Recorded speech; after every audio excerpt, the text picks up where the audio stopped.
తెలంగాణ తల్లి విగ్రహం అనేది ఏర్పాటు జరిగినాడు రేవంత్ రెడ్డి గారు ఎక్కడున్నారో వారు చెప్తున్న ఈ మిగతా నాయకులు ఎక్కడున్నారో మాకు తెలియదు.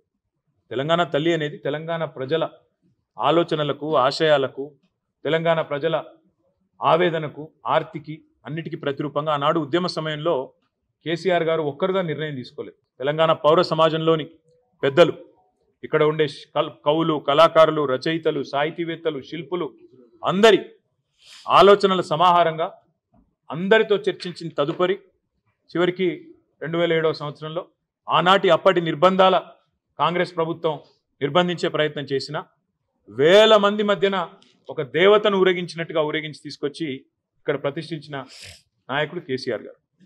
అట్లాంటి కేసీఆర్ గారికి ఇవాళ ఎవరో వచ్చి ఆహ్వానించడం ఎవరో వచ్చి చెప్పడం పెద్ద ఇష్యూ కాదు. ఒకటి. రెండవది, రేవంత్ రెడ్డి గారు ప్రతిష్ఠిస్తున్నది తెలంగాణ తల్లా లేకపోతే కాంగ్రెస్ తల్లా ఎవరు అనేది ఇంతవరకు ఎవరికి తెలియదు.